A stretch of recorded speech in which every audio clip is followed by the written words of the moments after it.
All right. Are we on? Yes. All right. Perfect. So, welcome to the last session of Latin Crypt. The session is on secure multi-party computation. My name is Alejandro Evia, and I will be the moderator of this session. We have three wonderful papers. We will start with the first one is called, the title is Full Threshold Actively Secure Multi-Party Arithmetic Circle Garbling. Is by, and the paper is by Eleftheria Makri and Tim Wood, and Eleftheria will give the presentation. Okay. Actually, will be the video. Hello, I'm Eleftheria Makri, and in this talk I will guide you through a joint work with Tim Wood entitled Full Threshold Actively Secure Multi-Party Arithmetic Circuit Garbling. And I would like to start with what is garbling. A garbled circuit protocol considers two parties. Traditionally, we call them the garbler and the evaluator, or the generator and the evaluator, and they want to compute a joint function on the private inputs. The security goal here informally is that by executing this protocol, either party should not learn any information about the input of the other party except for what can be inferred by the output itself. We like garbled circuits in the secure computation community because they are well suited to construct constant round protocols. And from a computation perspective, they are mostly using symmetric key primitives like PRF evaluations, which are very, very efficient.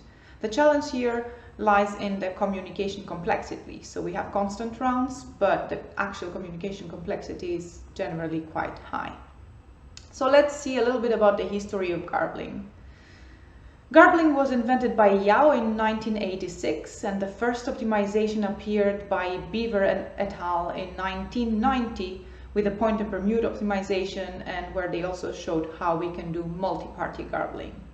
In 1999, the first communication-related optimization appeared by Naor et al., which was the garbled row reduction 3. So from 4 standard, we went to 3 garbled rows that have to be sent over the network.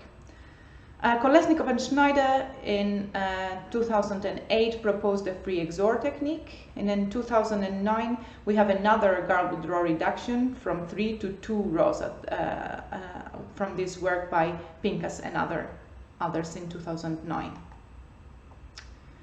Then trying to find a way to have both free XOR and as few gates to be, as few ciphertexts to be sent as possible for AND gates, we have FlexOR in 2014, and then the optimum is achieved by the half gates by Zahur and others in 2015. The first official appearance of arithmetic garbling comes in 2016 by another set of BMR authors, Ballet et al., where they show how to do arithmetic garbling. So garbling up to this point has been formalized as over Boolean circuits, and they also show how we can do high fun in Boolean garbling. In 2018, we take the arithmetic garbling in Ben-Ephraim takes the arithmetic garbling to the multi-party setting and shows how we can use some of the gadgets of BMR16 in the multi-party arithmetic setting. And he also shows how we can optimize a particular gate, namely a selector gate. In 2019, we have another paper on garbling by Ball et al., which basically is tailored for neural network applications, but the gadgets here are mixed modulus half gates. So how can we do half gates where the input wires live in different fields, and how can we do mixed radix addition? And then comes our work in 2019, where let me show also Ben-Ephraim's work just for comparison. What we add to the table is active security. So we take the work of Ben-Ephraim and we show how can you go from the passive security model to the active one, assuming n-1 corrupt parties. And then we show a different construction for the selector gate, focusing on making the communication cost lower. So let me get you through this history of optimizations, a little bit more concrete. So classical YAO requires 4 ciphertexts per gate to be communicated. Then we have the point and permute optimization BMR 90, which allows the evaluator to decrypt only 1 ciphertext out of the 4 per gate at evaluation time. Then this optimization is from now on compatible with all follow-up work, so I'm not going to repeat that. Then we have garbled row reduction 3. So XOR and AND gates cost 3 ciphertext, need only 3 ciphertext to be garbled. We have the free XOR, and this is actually compatible with the garbled row reduction 3. So here we have 0 ciphertext for XORs and 3 for AND gates. Then we have the garbled row reduction 2, but that's unfortunately not compatible with the free XOR. So 2 ciphertexts per gate, whether it is an XOR or an AND. And then comes flex OR, where the number of XOR ciphertext we need to send per XOR gate depends on the circuit structure. But AND gates are up to 2 ciphertexts. And finally, we have what we know as the optimal at this point, that is 0 ciphertext for XOR gates and 2 ciphertext for AND gates based on the half gates optimization.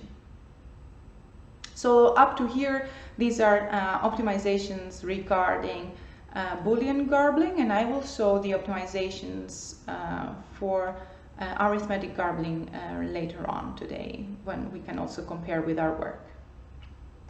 So what's on today's agenda? I would like to explain to you what a selector gate is and how it was optimized in Ben Ephraim's work and how we further optimized other aspects of it in our work. I would also like to show you briefly how we achieve active security in the full threshold setting.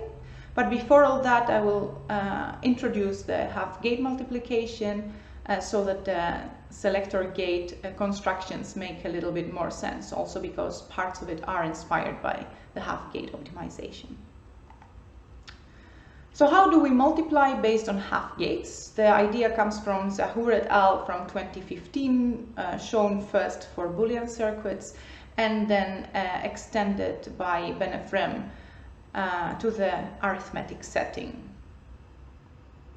So first things first, when we are computing, when we are trying to garble a circuit, we are trying to compute an external value for each output wire of each gate in the circuit, and that we denote as EZ in this example. And this external value is the real value on the wire plus some permutation element. The real value is denoted as VZ and the permutation element as lambda Z here. So if we are talking about an AND gate or a multiplication gate, the external value is what you see on the slide, is Vx times Vy, so the real value on the 2 input wires, Y and X, plus the permutation element lambda Z on the output wire. So how can we compute this efficiently? We can split the problem into 2 to exploit the different knowledge that the garbler and the evaluator hold. So we rewrite the problem as you see on the slide, where the first half gate contains in the parentheses Vy plus lambda Y, that is the external value on the Y wire, and it is known by the evaluator at evaluation time. And the second half gate contains the lambda Y, the permutation element on the same wire, that is known during garbling at the garbler's side. So we can compute Vx times Vy, so the difficult part of the very first equation, by splitting the problem into 2 and exploiting the local knowledge of each party. And that works as is for the two-party case, but we do need some adjustments for the multi-party setting. For example, in the multi-party setting, everybody plays the role of the garbler, so the lambda Z elements are not held locally by any party, they are shared, and we have to do the same for the external for the output wire. So we split the permutation element lambda z into two parts, lambda z tilde, that is for the garbler, and lambda z hat, that is for the evaluator. We actually have to do the same for the 0 keys on the wires, but since I'm omitting here some of the details in the formulas, you do not need to remember this for the rest of this talk. So how can we do now multiplication? We use, as a garbler half gate, the second half gate I showed before, plus the permutation element of the garbler, and as the evaluator half gate, the first half gate I showed before, plus the permutation element of the evaluator. Note here that the permutation elements are random at the output wire, and we select the lambda z tilde and lambda z hat random under the condition that they add up to the lambda z permutation element. And that's how we achieve multiplication based on two half gates. So now that we know how to do half gates, let's see how we can do selector gates. So starting with what a selector gate is. A selector gate takes two arithmetic inputs, I here denote them as x0 and x1, and a binary input that I denote here as a b. And it outputs either of the two arithmetic inputs based on the binary input. So if my bit is 0, the output of the selector gate is x0, and if my bit is 1, then the output of the selector gate is x1. So how can we garble a selector gate using standard techniques? The first thing we need is a projection gate. That is what I denote on the slide as a phi. And I follow here the notation of Benefrem, so VW0 denotes the real value on the binary input wire. So the first thing we need to do is to be able to work with binary and arithmetic wires together. We need to project the binary wire to FP. And if you take a closer look at the equation on the slide, you will see that this is exactly what gives us the desired selector functionality. So how can I optimize this? First of all, I want to do as few projections as possible, so I rewrite the equation so as to only have one instead of two projections. So only the projection of the wire itself and not also the projection of the inverse. And then I would also like to have as few multiplications as possible. So I rewrite the equation to only end up with one multiplication. And this is how we can compute a selector gate. So how do we do this projection from F2 to FP? Recall that we're talking about the binary wire here. So when we look at the external value at the binary wire, if it is 0, then I know that the real value and the permutation element on the wires are equal. So this means that if I add the permutation element to the wire, I get the real value back, and I can add the new permutation element lambda z in FP to mask again the external value.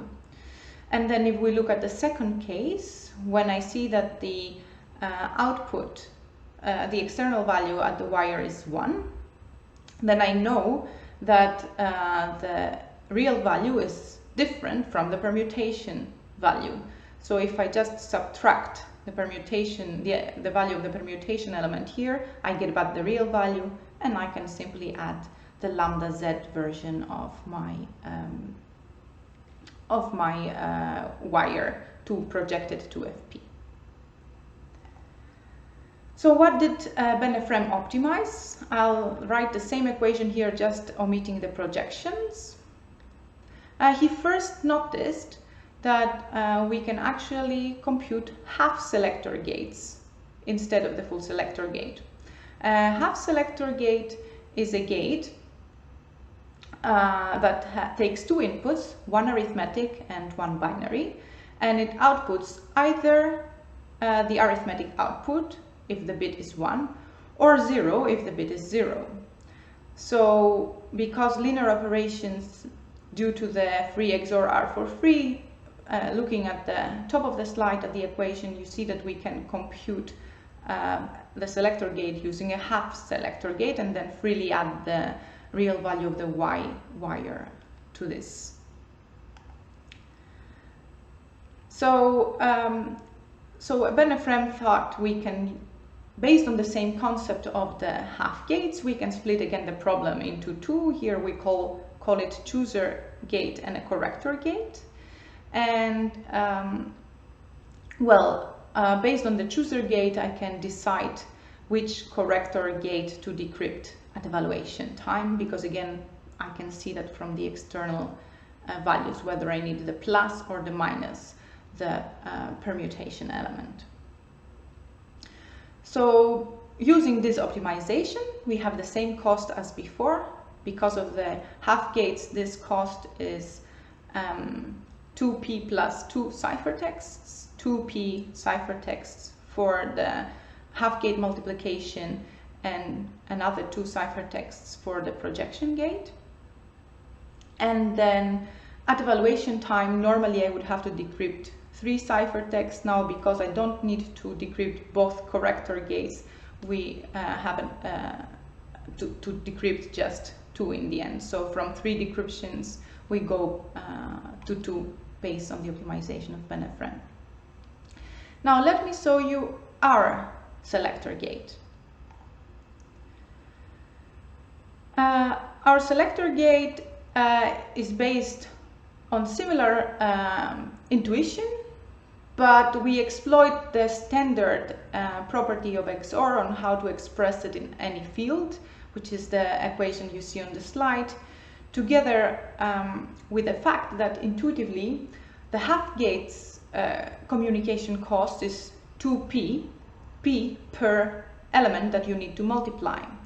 Now for a selector gate, the multiplication we do is between an fp element and an f2 element. So intuition says that we should be able to do this multiplication with roughly p plus 2 ciphertexts. And this is exactly what we achieved by exploiting the standard XOR property on how to write it out in any field. So to do that, first of all, we need dabits, and dabits are bits that live in 2 worlds. Especially or concretely, we need dabits for the wire masks, and we have a lambda b prime wire mask in F2 and the same wire mask living in FP. So LB prime is equal to LB, but the one lives in F2 and the other in FP, and that's exactly what we need to do a direct projection of a bit B prime in F2 to a bit B in FP. So how are we gonna compute here the external value for the direct projection? We first unmask our real value by using the equation at the top of the slide. So we remove the lambda b prime element and we add the new version of it that lives in FP, and that gives us a direct projection gate.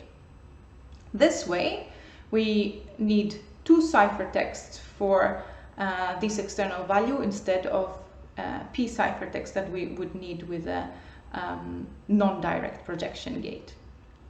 So again, here I'm showing you the same half gate trick. We can compute the Garbler half gate and the evaluator half gate, and the communication cost here is p plus 4 ciphertext. 2 ciphertexts for the projection, 2 ciphertexts for the evaluator half gate, which now only takes 2 values, and p ciphertexts for the Garbler half gate. And that's the optimization we actually bring to the table. So security-wise, how did we achieve the active security in the n-1 corrupt parties case? So briefly, we have extended the Boolean version proposed in 2017 by Hazai et al. to the arithmetic case. So it's a clear translation, and if you take a closer look into the two protocols, you will see that they are notationally identical. In the first case, in the case of Hazai et al., where we're looking into Boolean circuits, the first functionality that needs to be defined is a functionality to have authenticated shares of the permutation elements on each wire, as well as the product of the input wires. So we translate this to the FMPC functionality that does the same, but over arithmetic lambdas, arithmetic permutation elements. Then the second step is to, based on a correlated oblivious transfer protocol, to do a multiplication between the global differences and the permutation elements. And then to do the same in the arithmetic setting, we had to translate this to a correlated oblivious product evaluation protocol to have exactly the same result. The rest in both the Boolean and the arithmetic case are just local computations to obtain the sharings and then openings of sharings. The challenge here was not the translation from the Boolean to the arithmetic, but it was to formally prove the security of the new protocol. So let's see now what are the optimizations in the arithmetic garbling that I promised at the beginning. So a similar table as before. We have two-party protocols in this table and two n-party protocols. And well, for all of the previous works except for ours is secure in the passive security model. And what we bring to the table, as I explained before, is a communication cost of P+4 ciphertexts per selector gate per party, which is roughly half of what the previous work of Ben Ephraim proposed. Although our method is not compatible with his technique for the selection, so instead of 2 decryptions at evaluation time, we still need to do 3 decryptions per party, just like with the original setting. Are there any open problems here? And the answer is, of course, yes. Well, there is a need, that's also what a selector gate does, there is a need to have a seamless and efficient conversion between Boolean and arithmetic circuits. And we've seen works mostly on the Boolean garbling setting, but we also would like to see them extending to the multi-party garbling setting. Then projection is a lot harder in the multi-party setting rather than in the two-party setting, where most of it is straightforward. So it would be nice to see future works designing tailored projection gates for the multi-party setting. And then if we can integrate the 2 previous optimizations, that would be a very nice step forward, because most of the real-world problems need us to do some computations using Boolean circuits and some computations using arithmetic circuits. Think, for example, the linear and nonlinear parts of a neural network that require arithmetic and Boolean circuits, respectively. I didn't mention it, but BMR 16 also proposes some optimizations for arithmetic garbling based on the CRT paradigm. And it would be also interesting to see in the future how this translates to full threshold actively secure protocols in the multi-party setting. And with that, I would like to thank you very much for your attention.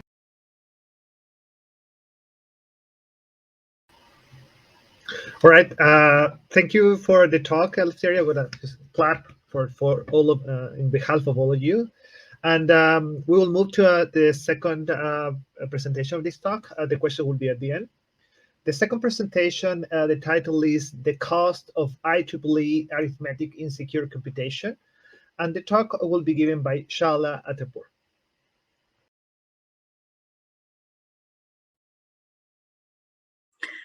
Hello, everybody. My name is Shahla Atapoor, and the title of our paper is The Cost of IEEE Arithmetic in Secure Computation. This is a joint work with Dr. David Archer and Professor Nigel Smart, and you can find the full version of our paper in this link. Let's have a short overview on the content of the presentation. I will start by some background about multi-party computation and Mod 2 and Mod P words. And at the end, I will talk about our contribution and the conversion algorithms that we propose. And we'll finish by showing some graphs which shows the performance of our algorithms. MPC stands for multi-party computation. There are several parties vying to evaluate a function with their secret inputs, and the requirements of these protocols are security and integrity of computation should be held, and the parties should not learn anything about the other parties' inputs. And the only thing that they can learn is the correct output. There are two types of circuits, binary circuits and arithmetic circuits. Binary circuits are based Mod 2, and there are some logic gates like AND, OR, NOT, and NAND inside them. And they take a fixed number of bits as inputs and output a single bit. Arithmetic circuits are based Mod P, and they use for computing polynomials. They take variables or numbers as inputs. For special purpose functions, like in MPC, we need to mask or open some values. In those kind of cases, they are not really arithmetic circuits. We are not really using these kind of circuits, but something similar. Let's move to Mod 2 world. Computers cannot store all the real numbers. For example, between these two real numbers, there are tons of other real numbers. So it is not possible for a computer to store all of them. And this is a problem. And the solution to that is create a format of storing for floating point. And the accepted standard for floating points are different types of IEEE 754 representation. In this kind of representation, beside numbers, they define finite numbers, infinities, not number values, and exceptions, which we'll talk in next few slides, and error handling. And they are error handling. They are not perfect, but they are very, very good because they are rounding numbers to the nearest number. And in this way, they can, by losing a little bit of precision, they can store a lot of numbers, small and big numbers. Here are three different types of IEEE 754 floating point standard. They differ, basically they differ in their sizes. For example, for single precision float, we have 32 bits, double precision has 64 bits, and extended precision float has 80 bits. And we are using double precision in our paper. In this representation, we have a single bit of sign, which if it is 1, shows number is negative. If it is 0, shows number is positive. And it follows by 11 bits of exponent. And at the end, we have 52 bits of mantissa. Here are the exceptions that I mentioned. If we have all zeros for exponent and mantissas, then it means it is 0. Based on the sign bit, it is positive or negative 0. But if we have all ones for exponent, we have two cases. Either all the mantissas are 0, which shows positive or negative infinity based on the sign bit, or we have something else for mantissa, which shows it returns none, which means there is an error happening somewhere.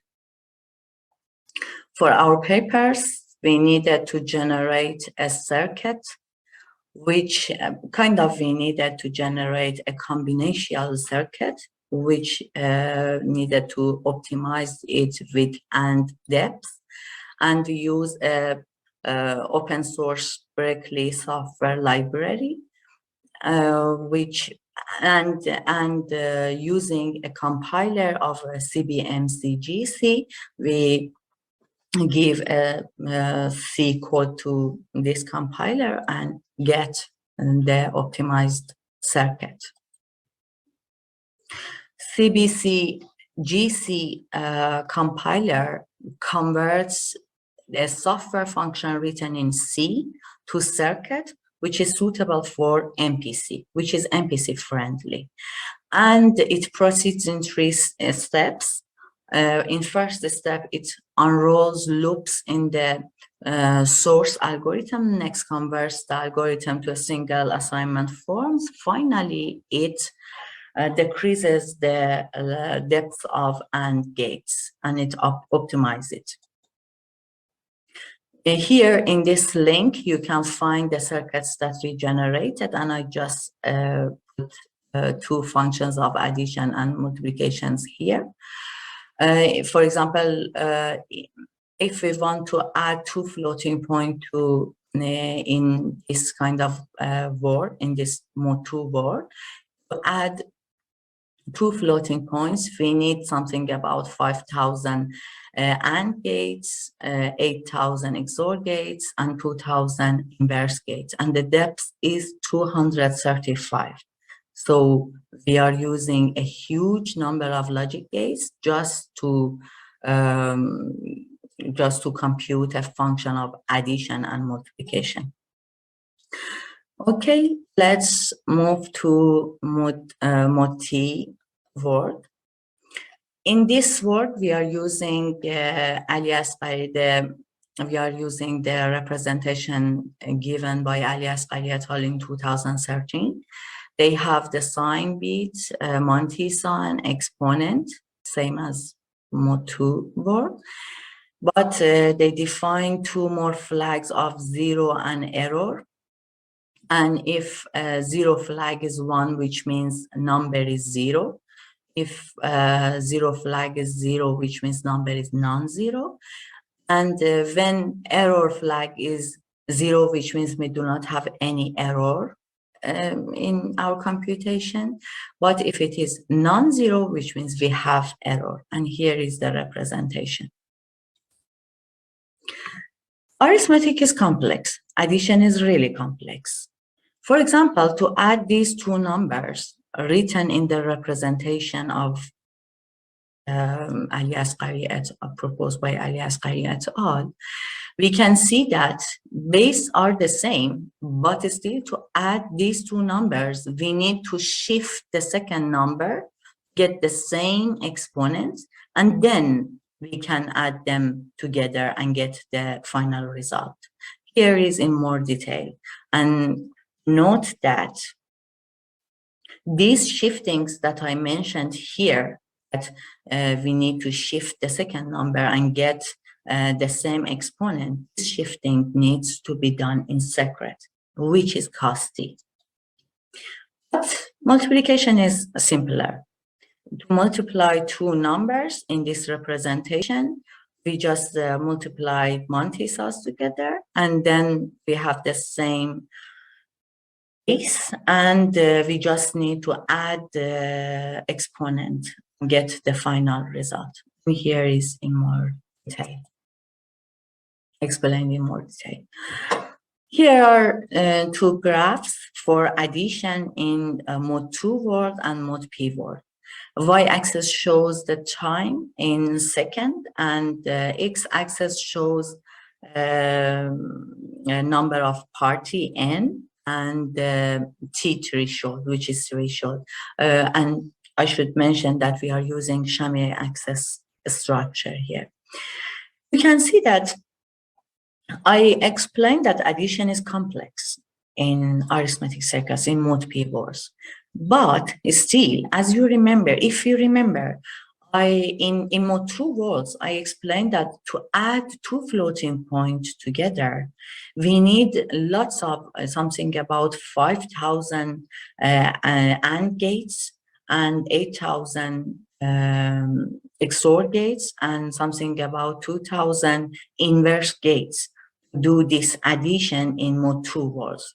So we can see that still in arithmetic circuits, we are far better than binary circuits, I mean mode 2 words. So this motivated us to give a conversion to construct a current conversion which can convert from this word to mode P word and to the other representation. And here is multiplication, and the same. We have y-axis shows second, and x-axis shows number of parties and threshold, and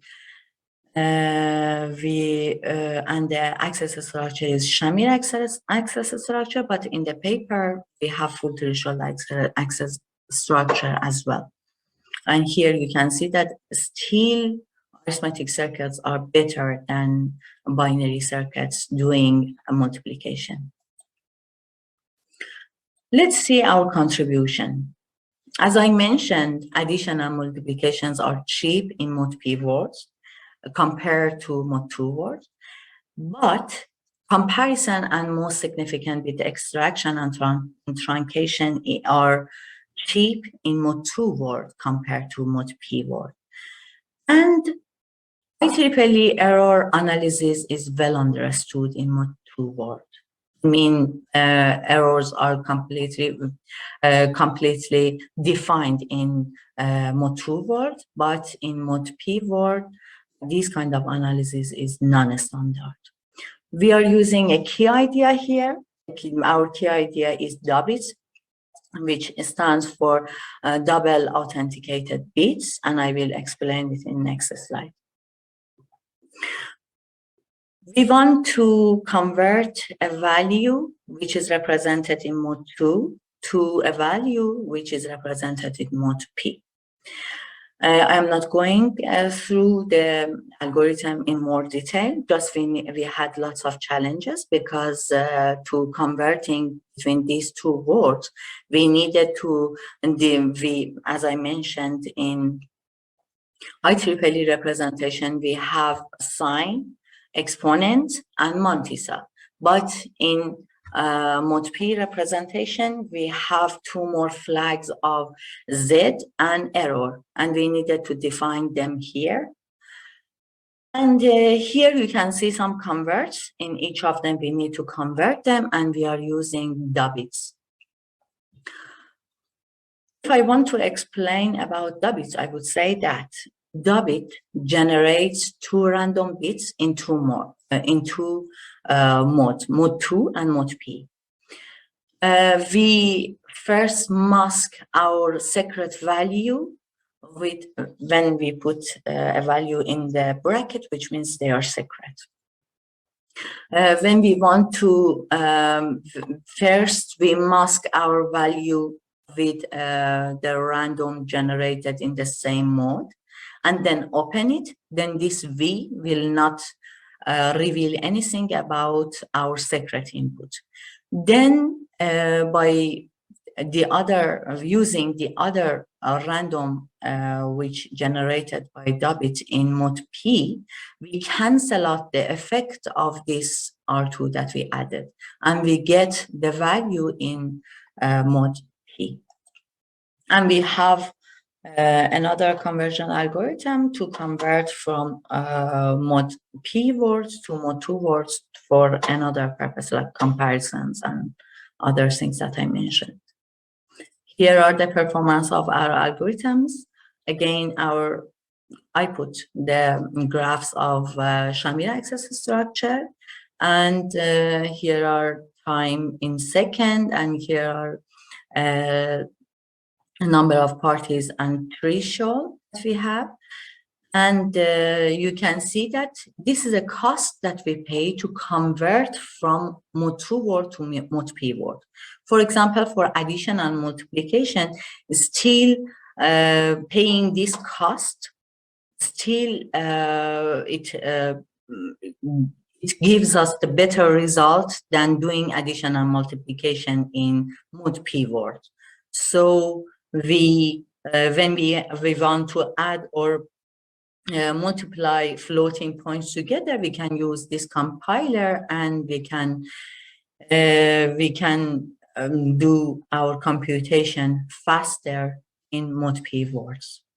And here is the vice versa. I mean, converting from mod-p to mod-2 word. To sum up, I would say that MPC can take use of both arithmetic and binary circuits using the algorithm that we proposed in this paper, the conversion algorithms that we proposed in this paper. And I mentioned that we needed, for efficiency reasons, we needed to generate an MPC-friendly circuits which has low and depth. And for future direction, one can try our algorithm with extended doubly authenticated bits. I mean, instead of using doubles, we are using doubles because we are implementing our work in a scale Mamba, which we have doubles there. But one can try our algorithm with extended doubly E-doubles, proposed by Escudero et al. In Crypto 2020. And basically, in doubles, doubles generates 2 random bits, but E-doubles generates a set of random bits in both mod 2 and mod p. So it would be very nice to see the result of our algorithm using this E-doubles.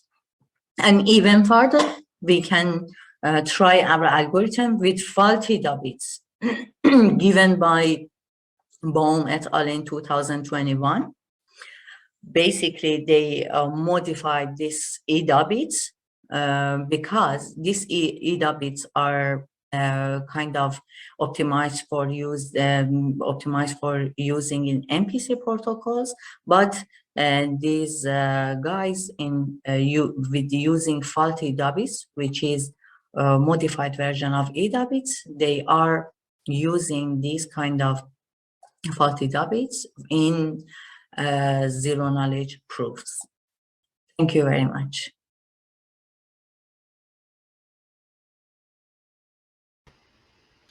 All right. Thank you, Shahla, for the presentation. Just clap on behalf of the audience. And we go right away with the third presentation of the session. The work is titled Honest Majority MPC with Abort with Minimal Online Communication. And the talk will be given by Daniel Escudero. Hello, thank you so much. Hello. It will be an alive talk, as opposed yeah, it would be funny if this was recorded and then I will be replying to you. No, so thank you so much for attending the talk. The talk is an honest majority MPC with Abort with minimal online communication, as it was mentioned. My name is Daniel Escudero, and this is joint work with Dalskov. This was done while we worked at Aarhus University.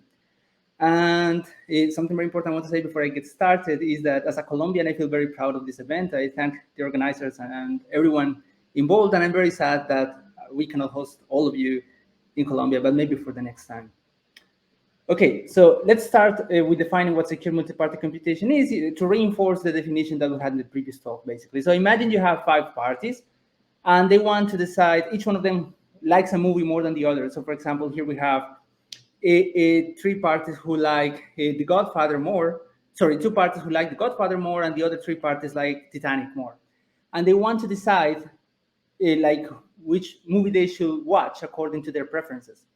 But they want to do this while only interacting among each other. So this party will interact, will exchange some messages with this other party, and they will do this in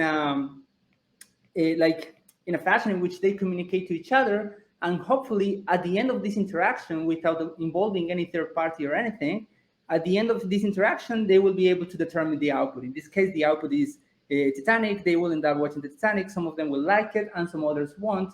And the idea of an MPC protocol is that the output is produced on the one hand, and on the other hand, nothing else about the inputs is revealed. So that's what we would like to have from an MPC protocol. Now, the setting that we consider in this work, as the title implies, is honest majority. And in honest majority, what we have is that we consider a corrupt, like an adversary that corrupts a subset of parties. In this case, for illustrative purposes, I'm highlighting these two as the corrupt parties. And we require that T, which is the number of these corruptions, is less than n half, where n is the number of parties. So essentially, the corrupted parties constitute a minority, or equivalently, the honest parties, which are the non-corrupted ones, constitute a majority. And we know that in this setting, we can get something called a statistical security, which means that we can get MPC protocols that do not rely on any computational assumptions, either like factoring is hard, or perhaps that you cannot find discrete logarithms. We do not need to rely on any of those. And we can do that if we assume what we call an active adversary, which is an adversary that can completely change the behavior of the corrupted parties. So this is the setting we consider in this work. And there are many, many protocols, and I don't have enough time to consider them all.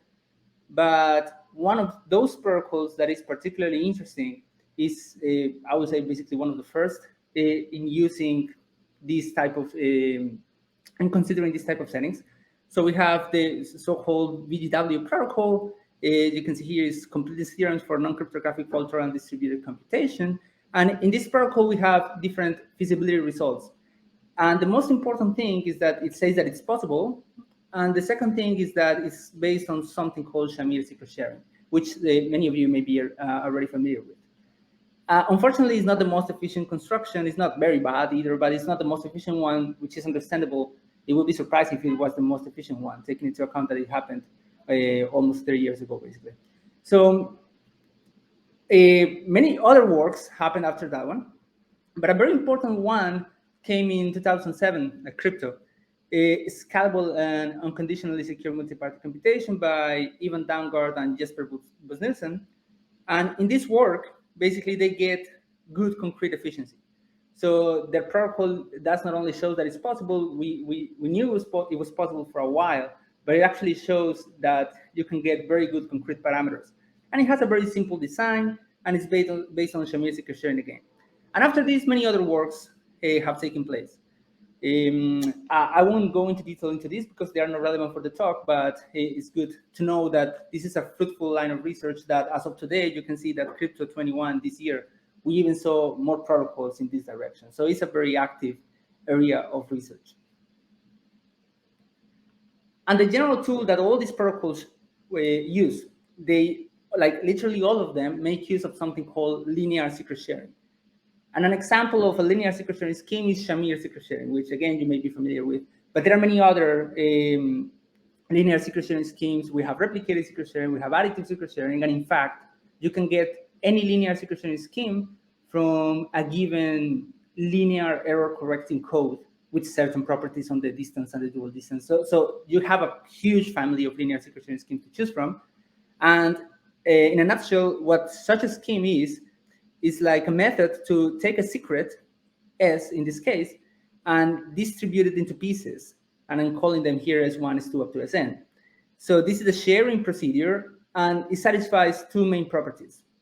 So first, it satisfies privacy, which means that if you take T of the shares, here I only have T of the shares, they will look random, so they will say nothing about the original secret. But if you, on the other hand, you take T plus 1, if you take T plus 1 of the shares, those will completely determine the secret. And this is what we call a threshold linear secret sharing scheme. Okay, that's only a secret sharing scheme, and the linear part is this additional property here that I'm explaining at the bottom, which says that if you start with a secret X and you obtain these n pieces, X1, X2, up to Xn, and then you separately start with a different secret Y, and obtain again n pieces, then if you add the pieces locally, so x1 is added with y1, x2 is added with y2, and so on, then the resulting vector is essentially equivalent to a sharing of x plus y. It's just like you started with x plus y instead and secret shared. And that's what linearity means. It extends to subtraction and in general to any affine combination of secret shared values. Now, Shamir secret-sharing is an example of this, as I mentioned. And having such a scheme, it is very easy to securely compute a function, or at least it becomes reasonably easy to get an idea about how this could work. Notation-wise, we're going to denote, we're going to put brackets on a value x whenever this value is secret shared among the parties, meaning that each party has a small piece, as I just mentioned. And if you want to securely compute a function and you have access to a secret sharing scheme that is linear, you essentially proceed as follows. For the inputs of the computation, you will secret share them. So each party will essentially send shares to the other parties so that they get secret share versions of the inputs. This is okay because the adversary corrupts some subset of parties, and because of the property, the privacy property of the linear secret sharing scheme, this adversary will not learn anything about the inputs. So this doesn't leak anything to the adversary. Additions can be handled locally because of the linear property that I just mentioned. If you have two secret share values, you can just add them locally to get shares of the sum. And multiplications, well, it won't follow locally. You have to design some method to obtain multiplications. And I have to confess that here in this design, I'm hiding like a lot of things. Essentially, all protocols, if you read all these references I gave you, essentially all of them will tackle exactly this particular subproblem, which is how to get multiplication. And then finally, you have the result, which is at some point after carrying additions and multiplications in your computation, you will reach the result in a secret share form, and you will essentially do an operation to reconstruct it, which you can do because remember the secret sharing scheme, if you have enough shares, you can reconstruct the output. Here, I'm focusing on additions and multiplications. In theory, this is enough if you're working over field. Any computation can be described in such a way. In practice, you need to take care of other extra things, but this is like a different direction to our work. So we focus on additions and multiplications only. So with this setting at hand, what is the contribution of this work? So basically, we introduce a general technique. So our protocol, our techniques will be super general. They are not tailored to any specific secret sharing scheme or anything, and they work for any number of parties to obtain not only efficient MPC protocols, but actually concretely efficient, meaning that the concrete parameters when you instantiate them are actually pretty good. And what is good about our techniques is that for a small n, for a small number of parties, they get the same concrete efficiency as some other state-of-the-art protocols. I will get to this towards the end of the talk, but this is actually a very important part of our contribution. And I think it's actually, if you get something after this talk, I think it should be exactly this item here. In particular, we get, using replicated secret sharing, for instance, we can obtain some previous constructions as particular cases. Again, I'm going to get back to this towards the end of the talk, but I think it's very important that our work satisfies this. Okay, so in a bit more detail, our results show that the online communication, so in an MPC protocol, parties need to interact with each other, need to exchange messages, and we want to minimize the amount of messages that are exchanged naturally. So our online communication in total, the amount of parties for each multiplication, of course, this is for each single multiplication that you want to execute, is 3/2 or multiplied by n minus 1. In particular, for instance, if you plug in n equal to 3, then you do the math and you end up having 3 shares in total. And this is very important because as I will get later on towards the end of the talk, this is exactly the same communication complexity as other existing works for n equal to 3 that seem to be tailored specifically for n equal to 3, but as we will see in our work, their techniques actually are much more generalizable to other number of parties as well. As a bonus, we get what we call cheap dot products. It means that you can do linear algebra essentially at the cost of a single product. That's a very important property for certain applications. And also we get some nice property that we can essentially only t+1 parties among all the n parties are needed in what we call the online phase. I'm going to get to this later on in the talk.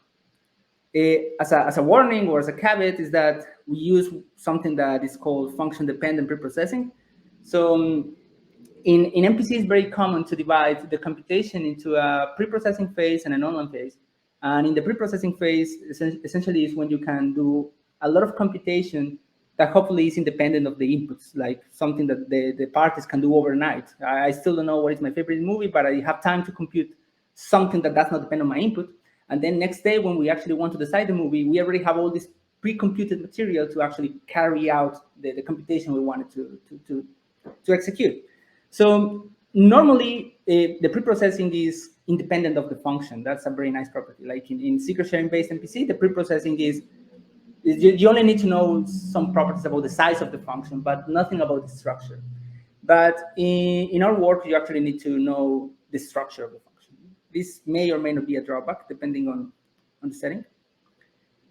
And with these contributions highlighted, I think I'm ready to go over our techniques. Let me warn you that they're actually super simple, and this is a feature, I think, because it shows that using very simple techniques, actually, you can get minor improvements that, even though they look minor, they actually mean a lot, especially when n is very small.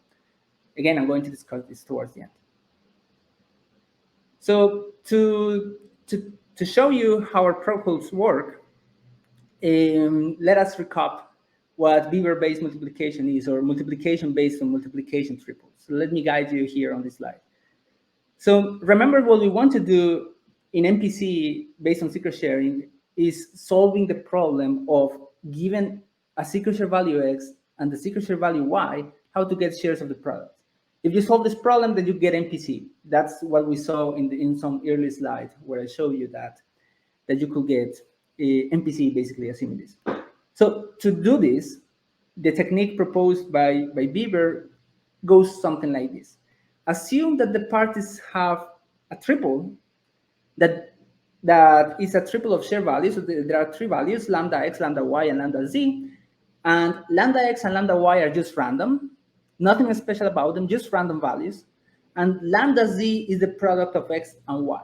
Sorry, it's the product of lambda x and lambda y. These x, y, and z, they are just, for notational purposes, they are not the actual values, of course. It's just like denoting some memory register where x and y are actually stored.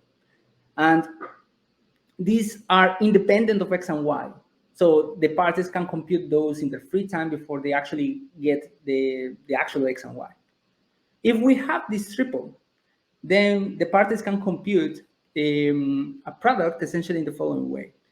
So first, they're going to compute these two sharings here, lambda x and lambda y, and this is a subtraction. They have shares of x, they have shares of lambda x, so they can just subtract. And remember, this is local. Anything that involves additions, subtractions, or multiplication by constants is local. And they obtain this lambda x in secret share form, and they reconstruct it. The same with lambda y, and then they reconstruct it. It is fine to reconstruct this lambda x because lambda x is x minus, sorry, that was mu x. I was saying lambda x all this time. So mu x is fine to be reconstructed because it's the same as x minus lambda x, and lambda x is random. So mu x doesn't reveal anything about x. We want to protect x is the input to the multiplication. And after we do this, the parties can execute this affine combination. It's local. Again, just multiplication by constants because lambda, mu x and mu y are already known. So they can take this public linear combination and they get shares of the product. You can check this by noticing that x is the same as mu x plus lambda x, and similar for y, and then you expand this product. So this is how multiplication based on Beaver triple works. And a nice observation in the turbo speeds work, zoom in here a little bit. So a nice optimization of this turbo speeds work, which was introduced in the dishonest majority setting concretely. It was not introduced in honest majority as we do here, is that we can change the invariant. So I'm going to explain this in not so much detail, but just to give you an overall idea. The invariant, or like the way that we hide the data before, is by having shares of each intermediate result. We have shares of the inputs, we have shares of each result after you do an addition, we have shares after you do multiplication, until you reach the output and you have shares of the output. We're going to change that invariant, and we're going to have shares not of the actual x, but shares of some random value. It's completely random.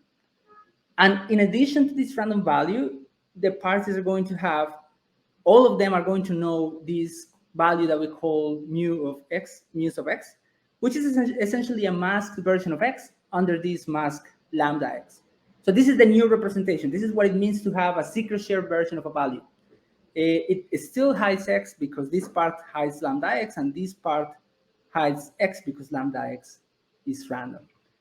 And it's still linear. You can check that additions can be locally executed, subtractions, multiplication by constants, everything will work out as before. With this new representation, multiplications are easy to carry out. Because remember, I'm just bringing up here the slide on the multiplication based on triples.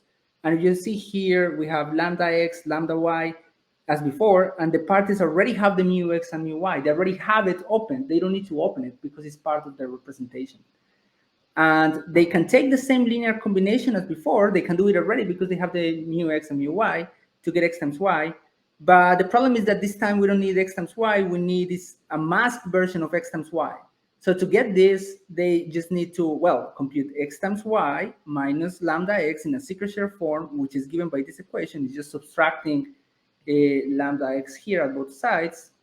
And then after they do this, sorry, lambda z, and then after they do this, they can open it. So basically the takeaway lesson here is that only one opening is needed. You don't need two openings as before. So this is the first optimization. It comes from the turbo speed setting. We translate it here to the honest majority setting. And the second optimization is also very minor. The optimization is basically whenever you want to open something, you need to open things all the time. I mean, we open things here, as you can see. Whenever you want to reconstruct something, what you will do is that you will not proceed as usual, because usually what the parties do whenever they want to reconstruct something is that all of them announce their shares. Well, technically not that. There are some optimizations so that you don't do this naive n squared thing, but let's think of it like this. All the parties announce their shares, and then you do some kind of error detection to ensure that the shares are correct. Because an adversary can cheat, can lie about the correct party shares. It may send incorrect shares, so you need to have some procedure to detect this. So the optimization is very simple. Just don't use this extra redundancy right now. Only use t+1 shares. Unfortunately, this allows the adversary to inject several errors. But then the fix is that at the end, we can perform what we call a batch check. So essentially, every opening will be done in a very naive way in which we don't use all the possible shares. We only use a small subset. This will introduce some errors, but at the end, we can check this. And the way that we open values is very simple. Just everyone, like for example, S3 and S2, these two parties will send their shares to one party, and then this party reconstruct using the S3 shares, and then this party sends the result to everybody else. The complexity of this will be t plus n minus 1, which is very small, again, for concrete parameters of n.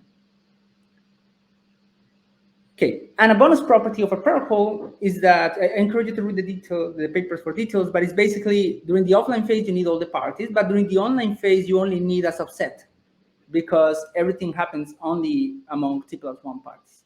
At the end, you need all of them again, but we actually, in our work, we introduce an alternative in which at the end also you don't need this extra party. So basically all the online phase can be run with a subset of parties. That can be very beneficial in practice. Okay, and just the final thing I wanted to say about what our techniques are particularly interesting. There are minor optimizations to existing protocols, and they're very general. And I think this is very important because they show that you can get efficient protocols with in the honest majority setting. But what I think is very interesting is that if you instantiate our techniques with a small n, you get like nice savings. So, for example, we have some works that are specific for a small n, and here we have two examples. We have Blaze and we have Trident. They are for n equal to 3 and n equal to 4. A small number of parties is an important setting to consider because typically you can get more efficient protocols there if you focus your attention on a small number of parties.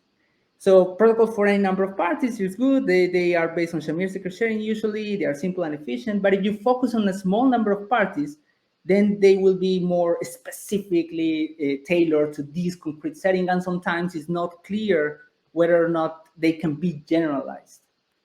Well, if in our work we use something called replicated secret sharing, here is replicated secret sharing, I won't discuss how it works, then our protocol is exactly the same as in Trident, which is one of these protocols I just cited. So it is not obvious, it was not obvious at all that the pattern introduced in Trident would be generalizable. It looked very, very much tailored to n equal to 4. But in fact, we can, if we instantiate a protocol, which is very general with some parameters, we get theirs. We also get some other works as an addition. And in general, I think this is a very interesting result. Like you can, several protocols, and there are actually much more, like several protocols that seem to be very specific to some particular setting are actually much more general and actually much simpler than they looked at first sight. So this is once again the contribution slide. I won't repeat it. I will just say thank you, gracias, and also just quickly invite you to a workshop we will host tomorrow called Crypto Latino, where we will discuss non-technical topics on being a Latin American working in cryptography. And with that, I say thank you so much for your attention.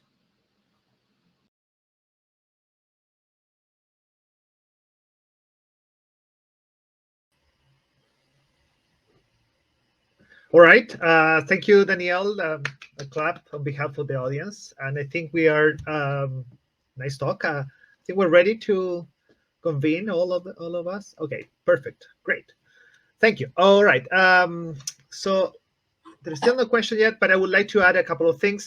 First of all, I love your slide, Danielle. This slide, but it made my hand. It just now I will feel bad every time I do my slide with the computer. But so very nice writing. So, but actually, I do want to congratulate you all. Your talks are very nice. I really like them all. So I will start with a few questions while we wait for questions from the others. I do have one question from myself, and I will start with you, Eleftheria, if you don't mind. Sure. So I really like your work, but in the presentation you did not talk too much about the proving the active security, which is something you do. So is there any chances to give us some what are the challenges to prove this? Perhaps some of the insight to prove it, because it's non-trivial. So I would love to hear your take on that.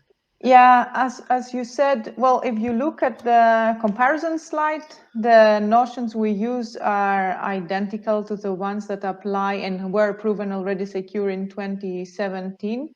All the rest is just a very laborious process of going through the details to prove something that more or less you know already it is secure. So yeah, and I wouldn't know how to limit the discussion here into something that makes sense, I'm afraid. So yeah, it's just going through a lot of technicalities and details. So also in the slides, I showed simplified versions of the formulas. If you look at the paper, there is a lot of additional elements for every garbled gate that you need to take into account, and each and every one of them contributes to the complication of showing privacy and security. I see, and also I did have actually the question that is there any added benefit of actually improving because you're in the setting you're working, you're working with Boolean circuits, and at the same time with arithmetic circuits, and you're playing with both of them. And so is there any practical benefit in doing this, in the sense that perhaps you could come up with protocols in which you could use as the protocol have some output that is already that you can use with some primitive that relies on some algebraic property, perhaps. So therefore, having some output that is somehow expressed as a result that you can be done with a arithmetic formula might be better. So is there any reason, because the efficiency, I understand the efficiency part. I wonder whether there is a practical benefit of improving this combination. Yeah, so let me try to understand the question, because I'm not sure I understood that part. So you understand that there is a gain in efficiency to switch, but the question is, why would you switch and not do everything with Boolean or not everything with arithmetic? Right. Beside the efficiency, right. Yeah, not besides the efficiency. So we can express everything in either of the two worlds, but well, generally linear functions are more efficient using arithmetic circuits, and then nonlinear ones using Boolean. So that's also one of the takeaways, I try to point out with the open problems, we want to have a seamless conversion, and anything that we can tweak. I mean, it looks now small, like in terms of communication improvement, but practically when you have to do this many times in a protocol to switch, for example, if you consider neural networks, to switch between the linear and non-linear parts many times, then the cost adds up. Yeah, I see. Cool. Still, so I would like to continue with you, Shahla. I have one. I really like your work. Actually, I when I read the paper, I was really I was daring to see your talk. Your talk was very nice, very clearly explained the challenges, and so I do have one question. There's a kind of like a fundamental question about using IEEE, the standard 754 to actually implement secure multi-party computation. It's like, so kind of like the question is like, why would you like to go there as opposed to just use the previous solution? But on the other hand, is there any I understand like theoretical the idea, but is there any like practical benefit? Perhaps you will doing some multi-party computation, you will get and as an input a value from a sensor that it comes with this particular standard, and perhaps you would like to use it. I mean, the question is like, is there it seems to be like the IEEE 754 standard. It just makes our life really, really hard. So I'm not sure why I understand that why from a theoretical point of view, but it's like in practice, it's like, is there any way to get a real benefit of following that, other than that is a standard? Actually, this is a standard one, but and beside that, if you think about the circuits that we are going to work with, just mod 2, values, and then in those kind of cases, it works in some functions, for example, in doing comparisons, or in doing, I mentioned that in doing to extract the most significant bit, and these kind of things still working in mod 2 is better, and we found it that this using this IEEE standard works very nice. I see. So, I see. Yeah. I see. So, and the other question I have with your work is like whether there is somehow an unavoidable leakage, let's say in terms of time or something, like, because all these conversions. You mentioned the case of the addition with exponent, and you have to do secretly all this shifting of exponent. So it seems to be like the timing, leakage could be a major problem. Is it, or? Yes, somehow in the case of because we are working with secret values.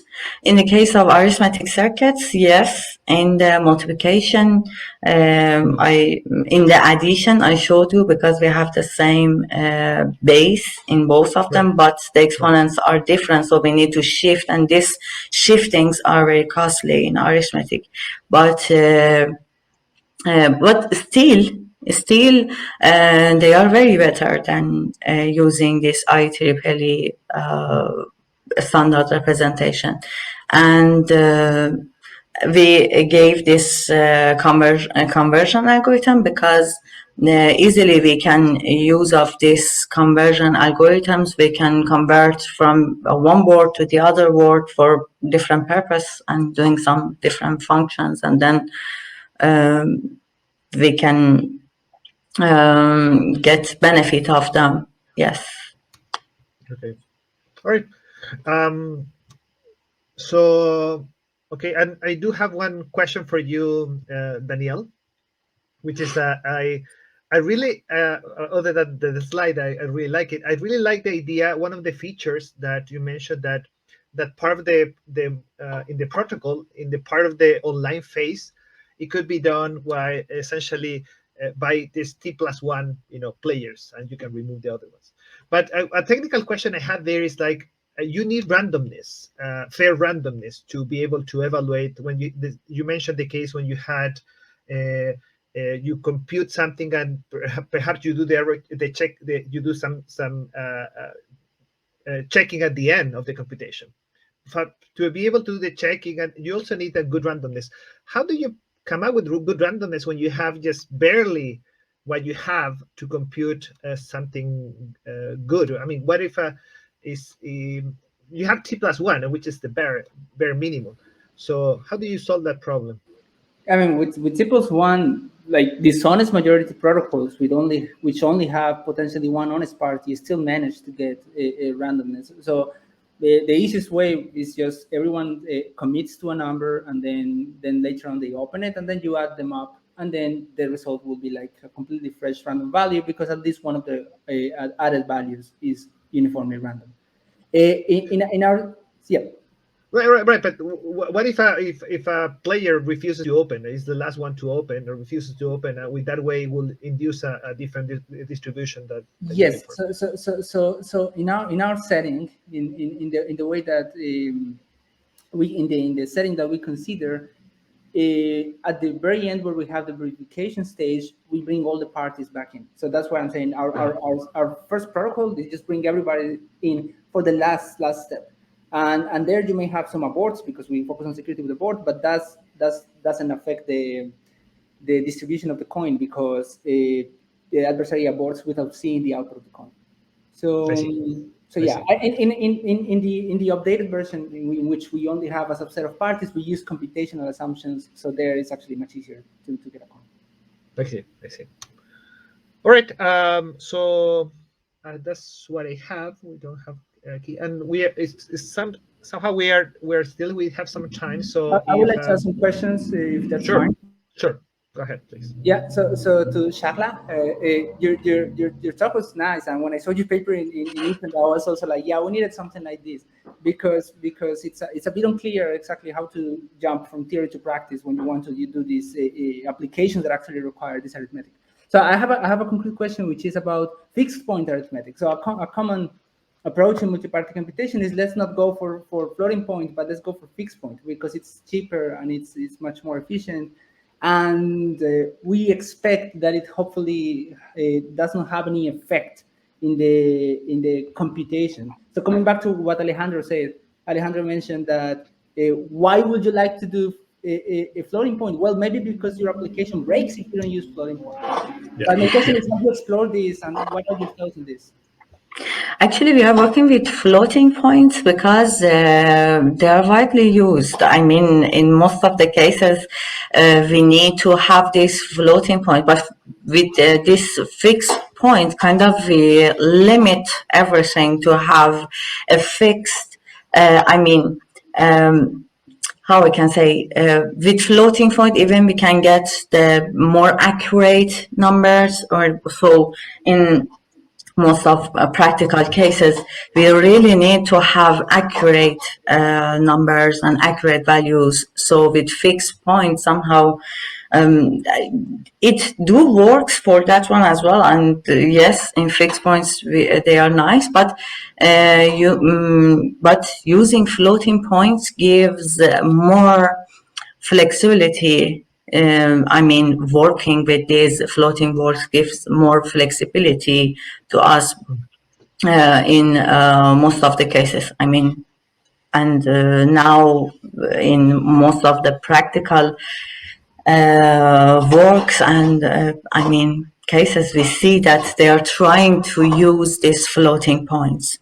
And we needed to add it to our scale Mamba as well, because we have the library which is proposed in.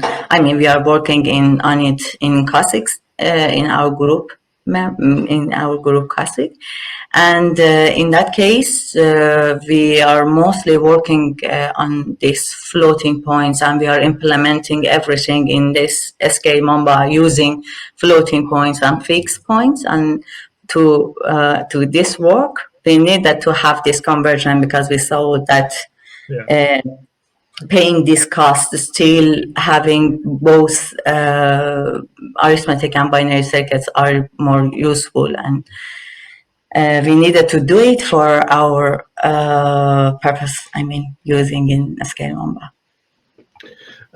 Shahla, I do have one question in that sense that I remember in your presentation or in the, you mentioned that you have to take, you have to come up with all these combinatorial circuits on yourself for the circuit for the, Yes. And then you compile it in C, and then you do the you move it, pass it to the CBMC compiler. CGC, yeah. Right. So, do you think it will be possible, perhaps very laborious, but it will be possible to get rid of the C compiler and try to come up with a good solution right away to the CBMC GC compiler, or not? Using this compiler, actually, because this library, which is open source, and we need that because most of the cases, the optimal cases circuits that we had are for hardware with floating points, and we needed to come up with these kind of circuits, and because that it was a part of our work, and we really wanted to test and get this one. We use this Berkeley library, and which was open source, and in most of the cases, my supervisor, Professor Nigel Smart, and the other and Dr. David Archer, they're all they are always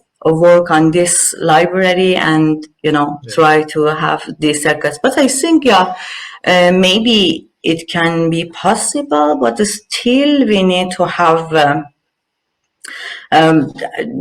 way that this CBMC GC works is give a C code and get but we needed to change a bit some resources that there are, because there are some C codes, and we just needed to modify a bit to get our purpose. So it was easier for us to use it, but maybe it can be possible to use other compilers or even get rid of that. I think. But it can be completely different work beside it. Yeah, I understand. Cool. Thank you. Yeah, I think any other question? Just one for Eleftheria. Yeah. About the your protocol has better communication, right, than the previous work by a factor of essentially half, and the previous work is passive and yours is active, which means that if you only focus on passive, it will be even better. Like, it will still be better. I mean, obviously. But if you wanted to do your work only passively, would you be able to improve the part that is not so good, the 3n square decryption? No, these are incompatible. So Benefrem split the problem, let's say, vertically, and did this chooser and selector gate. What was it? Chooser and selector gates, and we went the other way around to look on how to do this direct projection, which then doesn't allow us to exploit these properties. Of course, I think I'm answering a little too fast, but I think it's not compatible. So even if you focus on passive security, you don't gain much in that factor, in that 3n. It has nothing to do with that. Not with a straightforward application of this trick to improve communication. Okay, thank you. All right. I think any other question? I think we're okay with finishing the session. So I would like to thank you all for the great presentation. Really nice presentation. A clap on behalf of all the audience. So thank you for presenting. And I think what next is the closing remarks. So stay tuned for the closing remarks, and I will finish the conference. Thank you guys for presenting and being here. Thank you so much.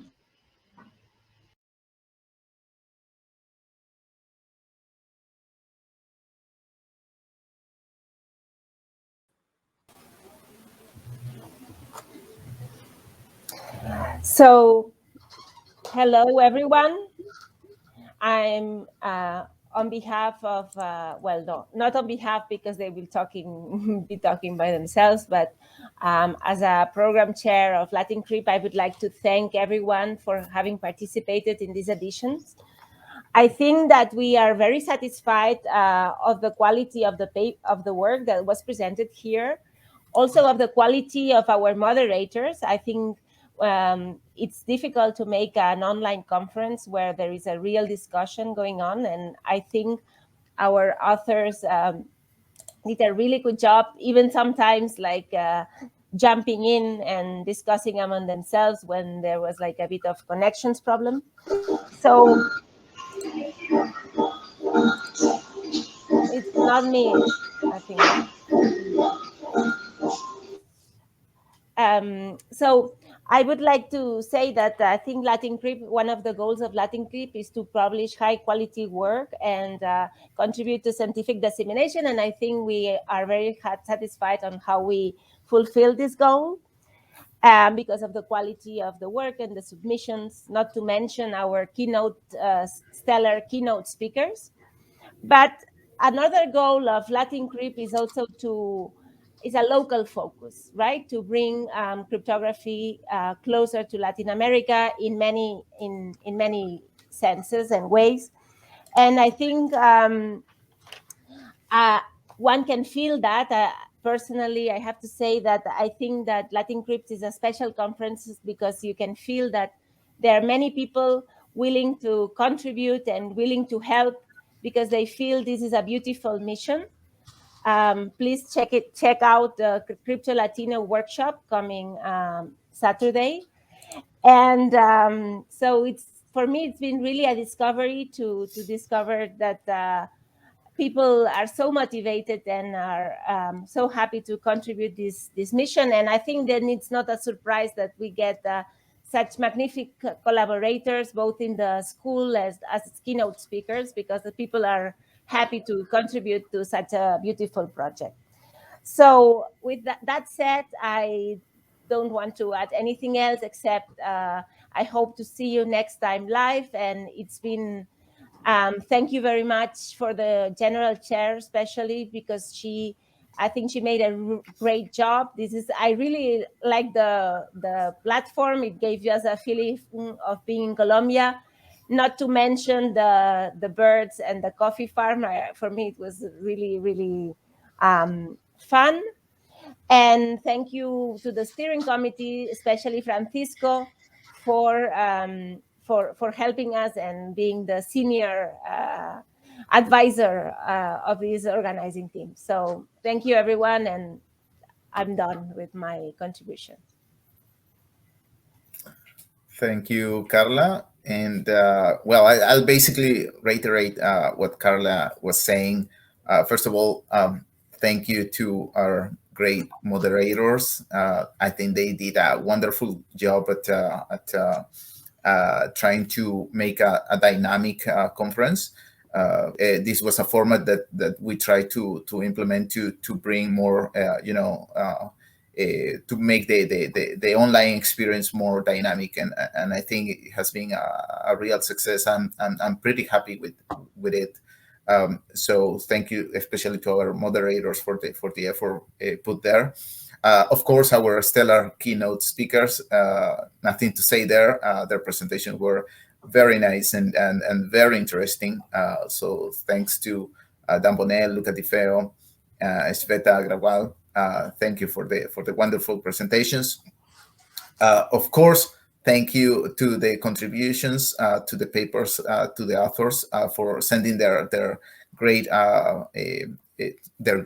work, and also put the effort on doing great presentations for the conference. Thank you to Valerie, our great general chair. Wonderful to work with her. She's been a great help to us. And to finish, thank you to the steering committee for giving us a chance to have, in my case, the first program chair the first program sharing experience in my professional background. So thank you for that opportunity. I really enjoy it, and especially thanks to Francisco for all the support that he gave us in these days. So I'll just reiterate, tomorrow there is a Crypto Latino workshop. I invite all, especially students, to attend tomorrow to it, and so this is going to be a very interesting workshop that has been co-located with Latin Crypt. So I invite you again to participate. I'm pretty happy to make a contribution to, especially to the Latino community. I think Latin Crypt has become a very important conference for in this mission of integrating the community, and I'm pretty happy to put my grain of salt in this effort. So with that, I want to thank you all, and hope to see you live next time. I think Valerie is going to continue now. Yes, thank you, Patrick. So have everyone, I also want to thank especially the steering committee and Francisco. It has been an honor for me to organize Latin Crypt. Unfortunately, I couldn't receive you in Bogota physically and have some Colombian food and music, but I hope we will have it in the future and in a short future. I was very happy to organize it, and I feel very lucky because it was Patrick, Carla, and Francisco that never let me alone. So thank you very much. It was a really pleasure to work with you, and I know that Carla and Patrick already thanked them, but I want to thank the keynotes, all the attendings, the speakers, the moderator, all the PC members that help us with all this reality. To Natalia, Camilo, and Juan Fernando that help us also a lot from Bogota, to all the team of David that have been helping us a lot with all the coffee house of Colombian house that you saw to try to make it a little bit different.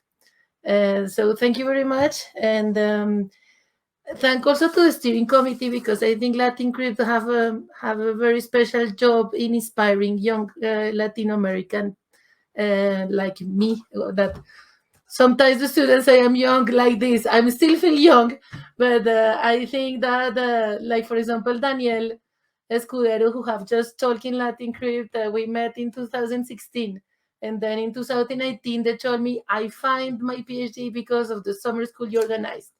So I think that kind of things make all this effort that is more worthwhile. So I hope that all the youngs that are here some days touch us in the conference and tell us, hey, I am here, I'm very happy, I knew about crypto, about this stuff. So thank you very much to all the steering committee, and I'm really happy, as Patrick said, that there is more Latinos who want to continue with these ideas. So welcome tomorrow to the workshops. Well, can you hear me? Yes, with music and everything. Yeah, sorry about that.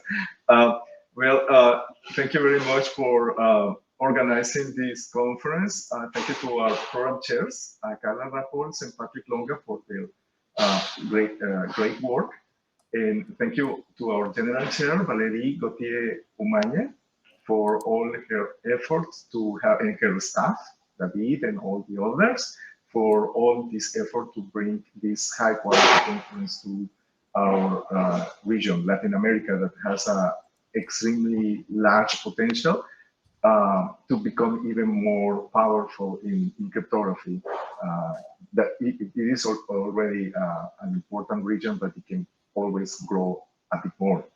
On behalf of the steering committee, we are very happy to have completed this 7th edition of Latin Crypt, and we kindly ask you to be tuned for the next edition of Latin Crypt that is still not decided where it's going to be. This edition was especially challenging because of the pandemic. It was supposed to be last year in 2020, and because of the pandemic, we decided to move it to 2021. It was virtual for the first time, but we hope that the next edition, the 8th, is going to be again, in presence. So thank you very much for being here. Thank you for attending this conference, and thank you to all of our chairs. Yes, thank you. Thank you. Bye. Bye. See you. Bye.